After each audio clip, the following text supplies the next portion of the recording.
Well, good afternoon or good morning, everybody. It's Matt West of PowerChalk in Cary, North Carolina, and welcome to another Wednesday session with our great partner, USA Diving, and the PowerChalk Motion Analysis software. And with me, I've got Jason Baumann, the Director of Education for USA Diving. Jason, are you there? I am. Good morning or good afternoon, wherever you are. Hope everybody's doing well. Good afternoon, Jason. Everything going well in the USA Diving world?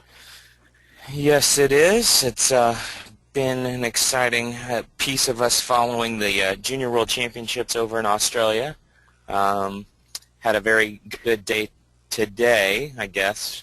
It's hard to think about that they're 14 and a half hours ahead there in Adelaide of where we are here, but Miss Gracia Layden-Mahoney from now training in your neck of the woods down there at Duke with Drew Johansson, and well as her former coach Tracy Bird, just won the gold medal in the girls A 3-meter contest at the World Junior Championships yesterday. Well, that's terrific. It's fantastic. So very happy for her. Well, good. Well, good. We'll be following, even albeit remotely, the results of that. And for you folks that have joined us, whether it's your first time or you've been with us before, as you know, these sessions are really dedicated to you USA Diving coaches and members, and the motion analysis software provided by PowerChalk is the first and only completely web-based system, and again, free to you, courtesy of our great partnership with USA Diving. And today, Jason has tasked me with loading a couple of videos where he's taken the time to keyframe those videos, and we'll talk about that in just a moment. But a little housekeeping issue here. Remember that if you have logged on for your account, it's www.powerchalk.com/diving. And just for a moment, just to switch things up to get it out of the way, Jason, some of the bells and whistles that you folks will see today are account features that are paid for, but you do have a free account waiting for you. But just wanted to make sure that you know that if you do elect, and you're under no obligation to do so, but if you elect to buy any of the premium content, you enter in the promotional code of USA Diving, all caps, and all the prices that you see running down the menu here, you can buy a package or anything a la carte, will all receive a 50% off discount, and that's courtesy, again, of USA Diving. So that'll get us out of the housekeeping issues and goes back to my locker. And real quick, as I task Jason with the hard part here, because the system is very, very easy to use, I'm going to go ahead and ask him to prompt me the numbered name of that dive that you want me to search. Was a 5235D. Is that right, Jason? That's correct, yeah, 5235. So I'm going to go ahead and search actually the public videos for 5235D. And lo and behold, there it is. And so I'll go ahead and go right into the Telestrator by clicking this icon of the man with the headset on, and I'll go ahead and load this first video of Alex into the Telestrator, and I'll now turn it over to my esteemed colleague, Jason Baumann. Jason?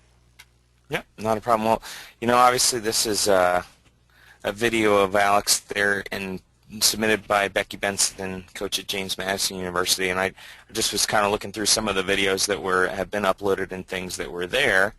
And the nice part about that is there's a couple of different examples of her doing this. And I'd looked actually at her videos last week, and she'd shown one of her just that back jump and her back press. And what I liked about it is it gave us a chance to kind of look at some of the things that were happening here and being able to trace that back to what the actual, instead of looking at the outcome of the dive as well, it's over-rotated on the bottom and it's a little over-twisted, really what she's doing at the beginning of the dive and how that is really affected there. And it doesn't look like our keyframes are still in there, but what we can look at here is her actual balance in the press and how she initiates the dive. And if you can go forward a bit, the more there, Matt. Even right up into here. One of the things I notice is that right at this spot is where we start to notice that her balance changes. She's already got that little bit of movement where her hips are behind her. And I think while a lot of coaches, it's really easy to see, well, yeah, the dive is out of control at the end. it's really the movements she makes on top here that determine that, and really contribute to her overall success. So if we roll it forward a bit to the point where the board's all the way down, so just a little further right in here, we can really start to see where her trajectory is going to take her as far as what her balance is on the diving board and the amount of somersault she's going to create.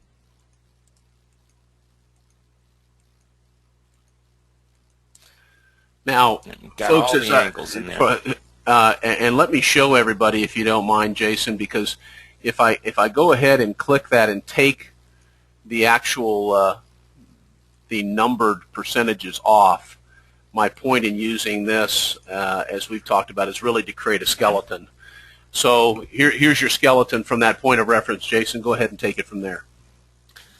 Yeah, and as we roll it forward, what we'll see is her actually move, and everything is already generating, starts that lean and actually to generate too much somersault.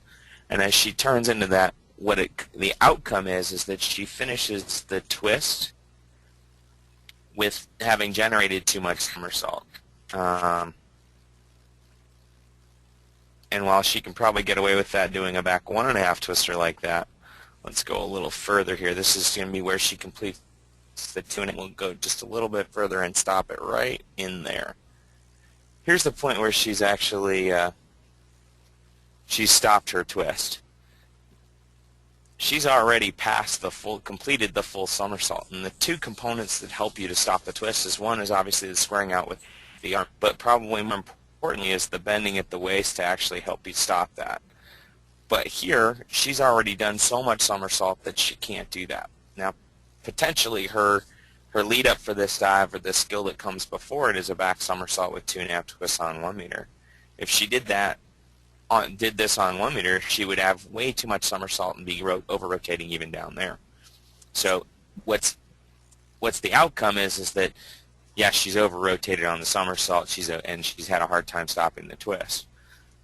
The symptom is really going back to that very beginning part where she's generated too much somersault and not completed the twist earlier with her feet up and allowing herself to bend at the waist. So it's just a very nice example of being able to look at not just the actual outcome, but looking at the causes for why that is in the beginning. And that's pretty common with a lot of divers as they learn this dive, especially females, where they feel like, well, it's a lot to complete up there on 3 meter, and they get anxious and they rush and move with extra movement. Use their shoulders, too much somersault instead of trying to go more direction on that and make it feel a little more stuck as far as left somersault. So Jason, that kind of makes sense, yeah. You had mentioned, and just to show everybody, because it's very easy to do, just underneath that video timeline where you see the red A here that I'm dragging, you notice a little button here that looks like the opening of a key lock that you put a key in. As Jason mentioned earlier, here are the keyframes, and again, we have not purposefully created a specific movement, but that allows you to go in and you can create that yourself. So Jason went in and was able to just literally put in markers down here that showed particular moves in that particular system, and put frame references to them, and then you could just literally click and go to that one point in the dive. And again, we'll go to the next dive and see if those were saved on that dive as well. I think they should be, and this is another example of that same person doing the dive, so we can look at two versions of it here. And would that be Alex? It is also Alex, and I think we'll have to flip her around because she's actually facing different directions here, taken from the opposite side of the pool, I believe. And let me know if this is the right video.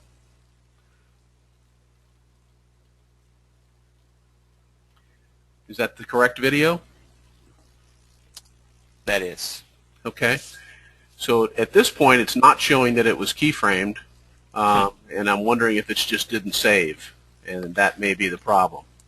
Well, it might have been my thought I saved it, but it's possible I didn't save it in So let's do this. While I've got you, Jason, Yeah. what do you want to start, and what would you like that first position to be? I would like to actually go through to match it up with the other one, where she gets to where she brings her arms up and she's fully extended at the top of her diving press. So what would if you want to bring call that along, What would you want to call that? I would actually call that, to me, I would call that a stretch position, just as a... Need to help work on my spelling there. No So now what I would do is I would drag the playhead, and you tell me where you ultimately are calling the stretch position. Is it there, Jason? Right. As she goes up and she's got both hands straight up, so a little further here. And you tell me when to stop. Right in there. There. Stop right there, and that's where I would like that to be. So I can come in at 129. And if you notice, I can literally hard key it in where you see the 0. I could put 129 and press jump. Or if you notice down below, folks, you can see where it says stretch equals 129. I can click on that, and then I can go to the next frame. So the next piece will be, what's the next thing you'd like to look at, Jason? And what I'd like to see is show maximum depression of the board. So right about there? That's going to be right. Yep. Okay, so I'm going to just entitle that max depression. Kind of like when I used to be a pitcher, I suffered from max depression all the time. Oh. And I'll go ahead and put that at 145. And again, we're showing you really as we speak how you could keyframe a dive to make it very easy to click to one specific spot in the video. So let's move that forward. And what's the next area that you'd be in? Right there is where I want you. Actually, if you can go back just slightly, right when she leaves the diving board, because that her takeoff. Okay, so right in there. There. And what would you want to call that? Yep. Takeoff? I would actually call that the takeoff. Because you can already see how she started to arch and pull and turn, and that gives us a chance to really compare that. Now, as you folks are watching this, remember that we are recording this session. We're going to post it on YouTube. We're going to post it on our website, so you'll be able to watch this again. As we get going through this, if you have questions of a technical nature, please feel free to type those questions in. I've got on our team, we've got Ryan Magnuson with us, who's our expert who can answer any of those technical questions. If you have a question for Jason Baumann on how he may use the system or is using the system to examine and evaluate dives, please feel free to type those in as well. So let's go to that next position in the keyframing process. Where do you want to go from here, Jason? Let's actually go for where she completes the twists. So if we can go a little further here. Right in there. Right there? We're going to keep going a little further, a little bit, sorry. There? Yep. And what would you call that? I would say the end of the twist, or square out, is what you could call it. Okay, square out. Mm-hmm. Not impressing anybody with my typing skills here, that's for sure. No problem. And then another step in the process? You can probably go one more and really talk about, even our lineup or entry position here. And you'll see that in that time, she finishes the twist earlier than she does on the other one, and it gives us that comparison as to why it turns out the way it does. So do you want me to go to entry, or do you want me to, when you say... Let's do entry when her hands first hit the water there. Okay, so right there, and we'll go ahead and call that entry. And entry will be at 188, and then, folks, if we're finished, we'd go ahead and just press save. And if you notice, now all those hash marks and the numbered frames appear on the bottom of that video. Now, why is that helpful? If the video on the left was keyframed, and let's just say, for example, that you were shooting with your iPad, your smartphone on the pool deck, and yet you wanted to compare it to a dive that was shot with a 60 frames a second digital camera, oftentimes it's hard to make those videos line up perfectly as they run through if you wanted to match them up for modeling purposes. So keyframing allows you to just literally click, and there she is at max depression. There she is at takeoff. There she is I'm sorry, let's start over again. There's stretch, there's max depression, there's takeoff, there's square out, and there's entry. Jason, back to you. And I think that really why I pick kind of these two examples is you got divers doing the same dive. Now what we can do with actually the diver with her on the left, on the right here, either way, so we can actually flip that image around so that they're both going the same direction as well.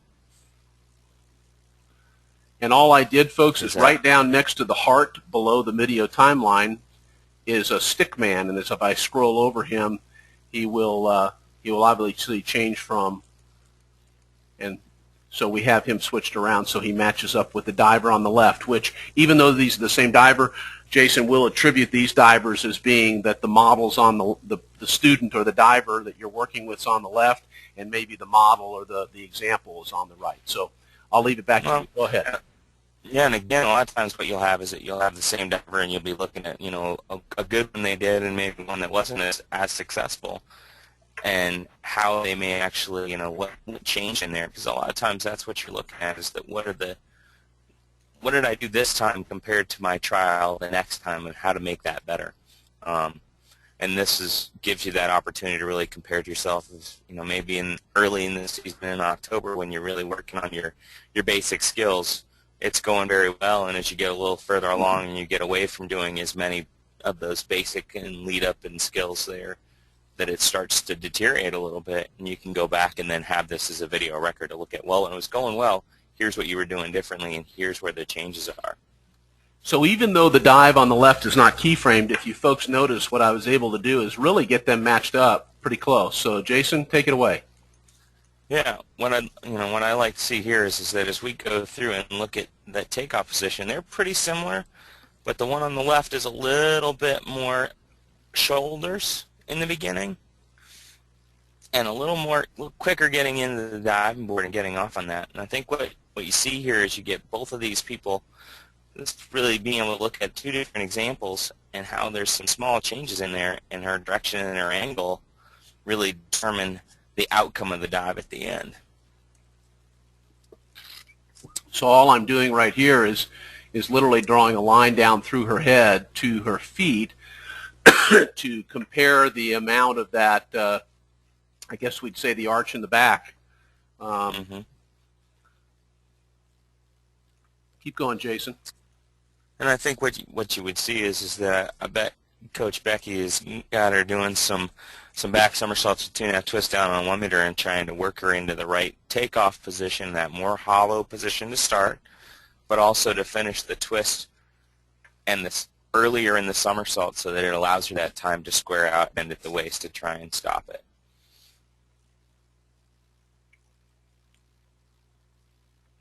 Now, Jason, I have to ask you. Come around here. Yep. I have to ask you, the dive, are either one of these dives, as I look back through, are either one of these dives in competition, or are these both in practice?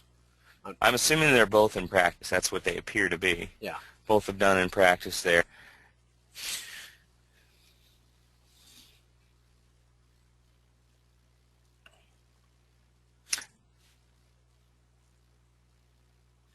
And what do you see there, Jason? And pretty similar outcomes, not bad. But what you do see is that her example of B is actually a little bit better. She's still reaching a little under on the entry there and could be more controlled.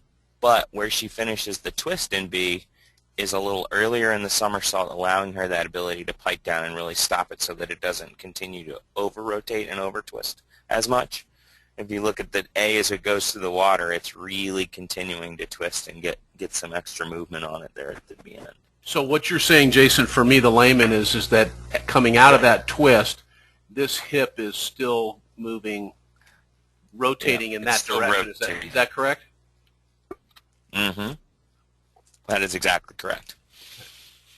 Because one of the hardest parts of the category of the twisting dives is to actually how to initiate the twist, but also how to stop the twist at the end and control your entry position going in the water. And that takes some skill, and it takes some learning and some work on it, especially which I would assume this dive is one of the more complicated ones. as far as having multiple twists and the multiple somersaults and a lot going on in that, and obviously continuing to work back to those beginning stages and steps and really working on the fundamental skills underneath of it so that when she goes to do it up here, she does it well in competition and more consistently. Well, again, a great testimony of how this product can be deployed, and a couple of things to note. As you see here, very good examples of two videos that were taken with either an iPhone or an iPad or some sort of smartphone, but I believe probably an iPhone or an iPad. If you are using our products, remember that it is truly a system. It's a motion analysis system. And really what that means is what we have aligned here on behalf of our partnership with USA Diving is a system that you can not only use this on your PC, on your laptop, but you can also deploy it on your smartphone, you can deploy it on your tablet, you can deploy it on your iPhone, and you can also use it on your Mac. So if you're a Mac person, you don't get left out in the cold with our system. And as you go in, and I'm up here navigating and hovering over the apps, you can go in and click, if you're an Apple user or an Android user, the helper apps, you can go look at those, and those are all absolutely free and go along with your system. And what's important to note about that, and we learned this early on, Jason, from Drew Johansson and John Proctor's use of the product, is they could stand on the pool deck and they could use their tablet to film the dive. They could bring the diver out of the water and literally telestrate or mark up or move the playhead with their finger to analyze the dive with the diver. They're literally dripping wet on the pool deck, but also could talk and mark up that video on the tablet, save it and send it both to the diver and directly to their locker without ever having to connect one machine to the next, and obviously with no software installed on any of those things. So all of this kind of lays into a very, very comprehensive system that's very, very easy to use, and we're, as we always say, very grateful for our partnership with USA Diving. And Jason, anything else you want to add to either the two dives that we were analyzing, or the system, or any helpful hints to our listeners today? Well, I think that's the point is that not only is there a benefit in you, the coach, having that ability to have that, also having accounts that you can put this later time, even if you're doing it on the pool deck and send it to them, they can do it.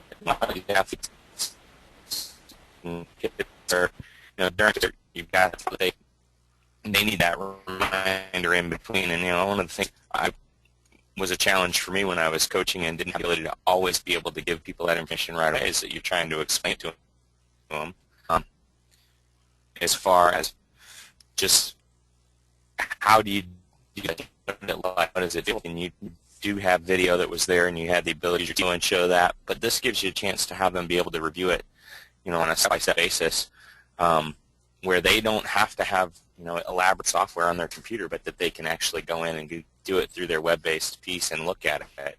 And really that, I think, helps talk about the learning styles that we have these days, is that kids are much more visual learners than when I was a kid, and when we had that ability. It's that they can really see and break it down, and that's just that little reminder between practices when they come back that, hey, we know we're working on this, and they can really see it and get a better idea of how to make those changes, I think, as well.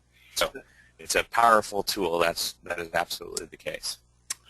Jason, while you were talking, we had just a slight bump in the road on the audio, but it cleaned up nicely. We got a question from Don. Is it in the works to use the Telestrator on the iPad, not the app, but the full version? Don, that's a great question. You may be getting a typed answer to that from Ryan, but I'm gonna talk to you verbally about it as we open up to questions before the end of the session. Don, what we have found, the key to our system being deployed fully is really about speed. And if you're a user of the 10-second Telestrator, you know that the first iteration of it was literally the ability to use that program as an adjunct to your camera roll that you had housed in your device. so it really wasn't pulling from the internet.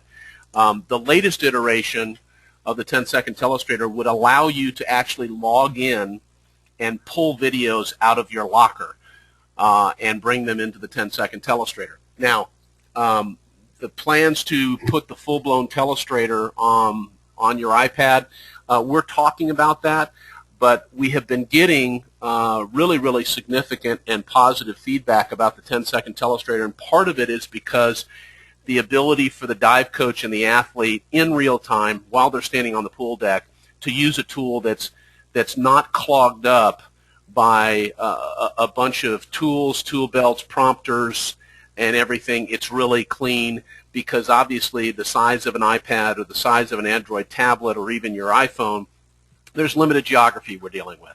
So we really were trying to make the 10-second Telestrator be the piece that fit on your tablet, moreover because the amount of geography was consistent with the lack of density of the offering. So if that makes sense to you, we're still talking about it, but I think that right now we're pretty committed that the 10-second Telestrator makes it real simple for you, the dive coach, to work with your athlete and maximize the actual viewing of the screen. And I hope that answers your question. Jason, anything else you want to add for today? I know that, again, another big week in the dive world. Anything else you want to add before we sign off for today on another great Wednesday? Yeah, no, I think that just encourage people to themselves sign up, put it all to their athletes so they can get their locker in there. We will look at our session for next week and maybe go back to look at a little more a video from the Junior Worlds as well as some of the other athletes there, so that we can kind of relate through how some of the smaller and their, I would say, more introductory skills relate to some of their harder dives, but also what we're doing there and trying to take some looks at that and going forward. So again, we're always looking for and soliciting people that keep uploading their own videos for us to take a look at, or if you've got some questions for us, please encourage you to send those along, whether they go through you or they come to me directly. And we look forward to seeing you next week, and hope everybody's doing well and happy training and off to a good fall here. Jason, thanks for your time today. Again, we had a little bit of problem with your audio there, but I think that Jason was really encouraging everybody that if you haven't signed up for an account, do so. www.powerchalk.com/diving. Start uploading videos. These sessions that we do every Wednesday, and obviously Jason and I are committed to doing them and enjoy doing them. We enjoy having some of our great guests like Allison Brennan, as far as John Proctor, even Drew Johansson has been on with us, and he'll be back. And we've got Jason Baumann with us. And so, again, we would love to have you send us some videos and say, I'd like you to analyze this video during the session, or we want to have you spend more time on this dive, or more stuff on tumbling. Please send us your feedback to info@powerchalk.com, and make sure you go to our Facebook page at facebook.com/PowerChalkSports and see all the great things we're working on your behalf to try to make the connection between you, the coach, and the athlete just that much more seamless. And so, Jason, I want to thank you for, as always, your commitment. We treasure the relationship with USA Diving, and once again, glad to be here with all of you today. This will be posted on YouTube. And from Cary, North Carolina, on behalf of Jason Baumann in Indianapolis and Ryan Magnuson, I'm Matt West. Thanks again for joining us.